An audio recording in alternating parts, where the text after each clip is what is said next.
Shri professor Manoj Kumar Jha. शुक्रिया माननीय सभापति महोदय। थोड़ा हट करूंगा वक्त के लिए, लेकिन आखिर में अभी चालू तो करिए हुजूर। सर, माननीय सभापति महोदय, अच्छा है हम सब संविधान पे बात कर रहे हैं। उस सदन में भी हुई, इस सदन में भी तमाम साथियों ने संविधान पे बात की। अपना अपना दायरा है, अपनी अपनी सोच है, अपनी अपनी प्राथमिकताएं हैं, लेकिन महत्वपूर्ण ये है कि हमने संविधान पे बात की। कई ओहदेदार लोग दूसरे स्तंभ के, वो तो ईश्वर से बात करने लगे हैं। भगवान को कितना काम है, किसी की नौकरी लगवानी है, किसी की शादी करवानी है, किसी को चुनाव जितवाना है, तो किसकी पर्ची निकलेगी, किसकी अर्जी लगेगी। तो अच्छा है कि हम संविधान के दायरे में बात कर रहे हैं। माननीय सभापति महोदय, नेहरू जी पर बहुत चर्चा होती है जब से इस संसद में आया हूं, और मैं इस नई सरकार के बाद ही सदन में आया हूं। बचपन में सोचा करता था पार्लियामेंट पहुंचूंगा, लेकिन आज एक कन्फेशन करता हूं, हमेशा अपने को विपक्ष में देखता था, तो विपक्ष में ही हूं। तो सर ऐसा है, मैंने कई दफा कहा है, 14 का चुनाव, 19 का चुनाव, 24 का चुनाव, जवाहरलाल नेहरू नहीं हारे हैं, विपक्ष हारा है, कांग्रेस हारी है। 100 साल आप चुनाव जीतेंगे, लेकिन नेहरू को फिर भी वहां खड़ा पाएंगे, क्योंकि अथॉरिटेरियनिज्म के खिलाफ, पार्लियामेंट्री डेमोक्रेसी के प्रतीक हैं नेहरू। वो ढाल हैं, वो रक्षा कवच हैं। और मैं आपको बताऊं, हमारे नड्डा साहब ने जेपी का उद्धृत किया, और मुझे अच्छा लगा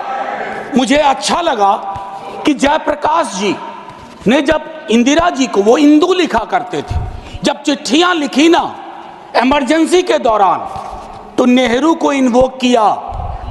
आई am writing to you in the name of your father Jawaharlal Nehru. वो ऐसे व्यक्ति थे, जब उनकी आलोचना नहीं होती थी तो छद्म नाम से अपनी आलोचना स्वयं करते थे। तो मैं क्या कहूं, जयप्रकाश जी का कश्मीर पर जो नेहरू जी को चिट्ठी थी या इंदिरा जी को चिट्ठी थी, अगर वो चिट्ठी आज मनोज कुमार झा अपने नाम से कॉपी पेस्ट करके लिख दे, तो सर शाम तक मैं टेलीविजन डिबेट में विलेन बन जाऊंगा। मेरे पर यूएपीए लगे ना लगे, सांसद हूं शायद ना लगे, लेकिन बहुत तरह की तोहमत लगेगी। सर एक आवश्यक बात, हम महापुरुषों की जन्मतिथि पुण्यतिथि पर माल्यार्पण वाले दुनिया के नंबर 1 देश हैं।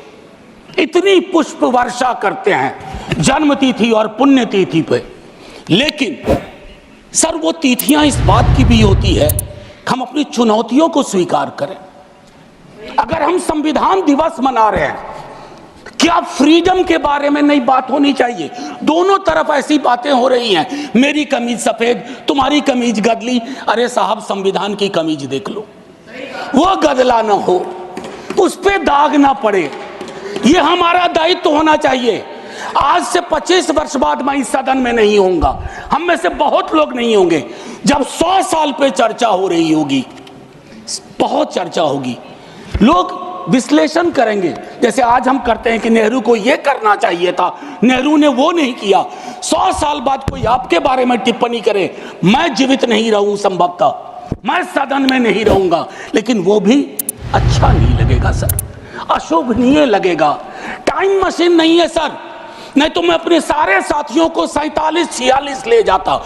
खून की नदियां बह रही थी दोनों तरफ, खून की नदियां, मंदिर में गाय काट के फेंकी जा रही थी, मस्जिद में सुअर फेंके जा रहे थे। उस दौर में एक ऐसे देश के निर्माण का संकल्प, गलतियां हुई होंगी, आप विलेन क्यों बनाते हो भाई? विलेन मत बनाओ, आपसे भी गलतियां होती हैं, हमसे हुई हैं। मैं सिर्फ इतना कहता हूं माननीय उपसभापति महोदय, कि जब हम तबसरा करते हैं इस तरह के नेताओं पे, तो हम भूल जाते हैं 47 में इस देश की क्या हालत है। सर आपने घर बनाया हो, मैंने नहीं बनाया अभी तक, मेरे पिता ने बनाया। सर ग्राउंड फ्लोर बनाने में सबसे ज्यादा मेहनत लगती है, नींव है वो। नेहरू और अंबेडकर, पटेल, आजाद ने नींव डाली, आप सेकंड थर्ड फ्लोर बना रहे हैं, उन्होंने फर्स्ट फ्लोर बनाया, आप 5 फ्लोर और बनाइए, लेकिन नींव के बगैर फ्लोर किसी काम का नहीं है, ये याद रहना चाहिए। सर, माननीय उपसभापति महोदय, हमारे प्रधानमंत्री जी, भाजपा के कई साथी, और चूंकि ये संविधान की डायरेक्टिव प्रिंसिपल्स में है कि यूनिफॉर्म सिविल कोड, सर मैंने विस्तार से अध्ययन किया है, नड्डा साहब ने भी अध्ययन किया होगा, तमाम साथियों ने। सर, कई तरह के उस पे विचार थे, लेकिन डोमिनेंट विचार था कि इसको रखो, किसी दिन वक्त आएगा इस पर बात होगी। सर, 44 आर्टिकल जो कि ड्राफ्ट में 35 था, उससे पूर्व आर्टिकल 39 क्लॉज सी है sir, about concentration of wealth. Income inequality का इस देश में जो आलम है, हम टाइम बॉम्ब पे बैठे हुए हैं, टाइम बॉम्ब है ये, और ये सबको इंपैक्ट कर रहा है, ना सिर्फ गरीब मजलूम वर्गों को, मध्यम वर्ग को।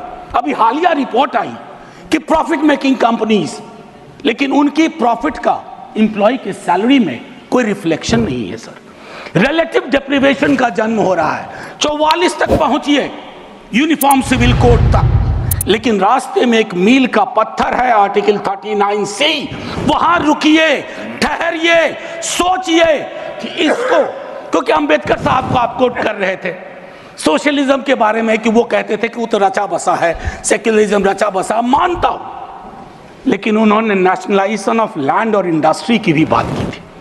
मैं उसकी पैरोकारी आज के दौर में नहीं कर रहा हूं, लेकिन ये जरूर कहूंगा कि प्राइवेट प्लेयर्स ऐसे ना हो जाएं कि एक को चादर से ढकने के चक्कर में पूरा देश नग्न सच्चाई से रूबरू होता रहे, ये नहीं होना चाहिए। अब सर, मैं एक बात कहता हूं, आज जब मैं यहां बोल रहा हूं, इस देश के किसी न किसी कोने में सीवर से एक आध डेथ हो चुकी होगी, सीवर में उतर करके खुदाई चल रही है इस देश में, कई जगह खोदे जा रहे हैं। एक खुदाई हम सब सांसद मिलके करें, वो जो सेप्टिक टैंक और सीवर में उतर करके जहरीली गैस से मरने वाले लोग, ये कौन है? ये हम एक हैं तो सेफ हैं में नहीं आते, ये हमारे हिस्सा नहीं है, इसी समाज का हिस्सा है। हाँ, ये अव्वल बात है कि हमारी जातिगत सीधी नुमा पदानुक्रम में वो नीचे आते हैं, तो उनके उन पर गौर थोड़ा हम कम करते हैं, ये नहीं होना चाहिए। और मैं समझता हूं कि फ्रीडम की जब बात हो तो हम मूल्यांकन करें। फ्रीडम में हाइफन नहीं होता है, फ्री के बाद डॉम नहीं, जैसे जॉर्ज ऑरवेल की किताब में था, all animals are equal but some animals are more equal than others. इस देश में नाम और सरनेम से भी चीजें तय होती हैं सर। खालिद नाम है, जेल में रहोगे, सुनवाई नहीं होगी। हैदर नाम है, मीरान हैदर, नहीं सुनवाई होगी। इमाम नाम है, सरजिल इमाम, नहीं होगा। गुलफिशा होगी, नहीं होगा। तो ये सारी चीज, एक मिनट आप, मैं मेरा टाइम पॉज कर दीजिए, मेरा टाइम पॉज कर दीजिए, मेरा टाइम पॉज कर दीजिए। मैम चेयरपर्सन, मेरा टाइम पॉज कर दीजिए। मैम मैं सिर्फ इतना कहना चाहता हूं, अभी यहां बोल रहा हूं, मूलवासी बचाओ संघ मंच है छत्तीसगढ़ में, अनलॉफुल बना देते हैं आप। अरे कोई तो तौर तरीका हो, किसान विरोध करे, देशद्रोही है। विद्यार्थी विरोध करें, नौकरी के लिए, नौकरी मांग रहे हैं आपसे, और कुछ तो नौकरी भी नहीं मांग रहे हैं, परीक्षा समय पर कराने की मांग कर रहे हैं। आप कह रहे हो अराजक हैं, नक्सल हैं। ये जो शब्दावली लेकर के, विशेषण लेकर के आप घूमते हैं, इससे थोड़ा बाज आइए। मैं कह रहा हूं ये टेम्पटेशन होता है जब बहुत बड़ी सत्ता होती है, 15वें वर्ष में, 11वें वर्ष में प्रवेश करते हैं, लेकिन उस टेम्पटेशन को रोकना मैच्योरिटी है, परिपक्वता, परिपक्व लीडरशिप की बात होती है।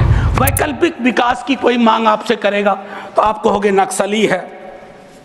अब मैम चेयरपर्सन, एक और चीज कहना चाहता हूं, मैं पीड़ा साझा करता हूं बांग्लादेश में जो हो रहा है, साझा करता हूं पीड़ा। 71 के बारे में पढ़ा था, अभी देख रहा हूं। लेकिन मैम, मैं महात्मा गांधी पर जाना चाहता हूं। नोआखली में जब देश आजादी का जश्न मना रहा था, महात्मा गांधी नोआखली में दर दर भटक रहे थे, restoration of peace and normality. वो दौर था। उन्होंने एक बात कही थी, आज का दक्षिण एशिया है जिससे पाकिस्तान और बांग्लादेश निकला है, हमें इस बात का स्मरण करना होगा कि हमारी भूमिका सबसे बड़ी है। हम बड़े भाई वाली शब्दावली का इस्तेमाल नहीं करेंगे। We are the largest and the oldest democracy. बाकी में डेमोक्रेसी कैजुअलिटी हुई है पाकिस्तान और बांग्लादेश में, संविधान तक नहीं आया। लेकिन हम अपनी अकलियत के साथ कैसा व्यवहार करते हैं, तो हम कह पाते बांग्लादेश को, learn from us, to Pakistan, learn from us, this is how we treat. लेकिन हमारा रिपोर्ट कार्ड अगर उसमें कमियां रहती है, मैं Sit down. Sit down. Sit down. Ma'am chairperson, my time should be paused. My time should be paused. My time should be paused. My time should be paused. Honorable members. Ma'am एक चीज मैं एक चीज कहना चाहता हूं। अंबेडकर साहब को कोट किया गया, अंबेडकर साहब को कोट किया गया, और एक मिनट किसी की भावना आहत हुई है तो मैं वापस लेता हूं। It is primarily a mode of, सुनिए, it is primarily a mode of associated living. Democracy is not simply a form of living, form of government. Associated living, कितना इसको अपने जीवन में उतार पाए, ऑफ कॉन्जॉइंट कम्युनिकेटेड एक्सपीरियंस, कितना उतार पाए। जातिगत जनगणना की जब बात होती है तो बट जाते हैं हम। क्यों बट जाते हैं भाई? वर्गीकरण की बात होती है, बिना जनगणना के वर्गीकरण कैसा? एनएफएस के माध्यम से एक नई रवायत का जन्म हो गया है। एक ओबीसी की लिस्ट में क्रीमी लेयर के इंटरप्रिटेशन के लिए आप राज्यों की समकक्षता, इक्विवेलेंस को एक ऑर्डर के माध्यम से छुपा देते हैं। आपका दोष नहीं भी दूंगा, कहूंगा कि अधिकारी वर्ग के अंदर अभी भी वो मानस है कि वो रिप्रेजेंटेशन से परेशान होता है, चिढ़ता है, उसको लगता है ये यहां कहां आ गए। अभी बिहार में सर्वेक्षण हुआ, कई लोगों ने कहा हम तो इतने कम नहीं हो सकते। विजिबिलिटी और न्यूमेरिकल स्ट्रेंथ में फर्क होता है। विजिबल आप इसलिए अपने को समझते हैं ज्यादा कि आप न्यायालय में हैं, आप विद्यालय में हैं, आप सड़क पे हैं, आप चौक पे हैं, आप चौराहे में, तो आपको लगता हम तो बहुत, हमें कम क्यों दिखाया गया? उसके इस रिश्ते को हम सबको समझना होगा। मैम चेयरपर्सन, और जो मैंने कहा conjoint experience and associated living, together with that I'll take you for a minute to what Jawaharlal ji said in the beginning of objective resolution. उन्होंने कहा, और मैं हिंदी में तर्जुमा करता हूं, कि आज जब मैं यहां खड़ा हूं तो 5000 साल का अतीत मेरे सामने खड़ा है। मैं अभिभूत भी हूं, लेकिन मेरी चिंताएं भी हैं। इन चिंताओं और अभिभूत होने के बीच किस तरह के राष्ट्र का हम निर्माण करेंगे संविधान सभा के माध्यम से, मैं इस चुनौती को स्वीकार करता हूं अपने साथियों के साथ। और then he mentioned oath of tennis court. मैंने इस सदन में एक दिन कहा था कि 1789 के रेवोल्यूशन के बाद जहां से लिबर्टी, इक्वालिटी, फ्रैटर्निटी आया, जवाहरलाल जी ने कहा तब के बादशाह ने वहां कमरे बंद करवा दिए कि कॉन्स्टिट्यूएंट असेंबली नहीं बैठ सकती है। एक कमरे से दूसरा कमरा, दूसरे कमरे से बरामदा, और आखिर में टेनिस कोर्ट में पूरी की पूरी असेंबली बैठी और ओथ लिया। उसको कहते हैं ओथ ऑफ टेनिस कोर्ट। उन्होंने क्यों यह उदाहरण दिया कि हमारी डेमोक्रेसी में भी कभी इस तरह के चैलेंज आ जाए तो संसद इमारत की मोहताज नहीं होगी। संसदीय लोकतंत्र इमारत की मोहताज नहीं होगी, वो इबारत देखेगी। और इबारत में फर्क है। मैम आज मैंने कहा था हट करूंगा, 1.5 से 2 मिनट और चाहिए। अब मैंने कहा कि 1 नेशन 1 इलेक्शन की बात हो रही है, उस पर विस्तार से बोलूंगा। जिस दिन अगर आया, अगर सिलेक्ट कमेटी को गया तो अलग बात है। लेकिन मैम इस देश में 1 नेशन 1 इलेक्शन था, नड्डा साहब ने कहा, मैं मानता हूं कई दफा क्या होता है जब आप कोट करते हैं, हमारी यूनिवर्सिटी में कहते हैं कि सेमी कोलोन के बाद किसी को कोट मत करो, उसको हम लोग कहते हैं पुअर साइटेशन, कि किसी को कोट किया। जैसे आपको उदाहरण के लिए मैम 30 सेकंड में, कि मार्क्स ने कहा religion is the opium for masses, ऐसा कभी नहीं कहा मार्क्स ने, वो सेमी कोलन के बाद का एक सेंटेंस था। उन्होंने ये कहा is the Sai of the oppressed, लेकिन सेमी कोलन के बाद का उठा करके कहा रहे रिलीजन के तो खिलाफ थे कार्ल मार्क्स। तो उसी तरह से साइटेशन के साथ दिक्कत है। मैं सिर्फ इतना कहना चाहता हूं, वन नेशन की वो साइकिल टूटी थी, वन नेशन वन इलेक्शन की साइकिल 60s मिड 60s में टूटी।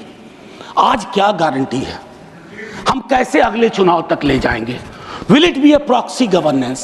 Then it won't it undermine the idea of will of the people?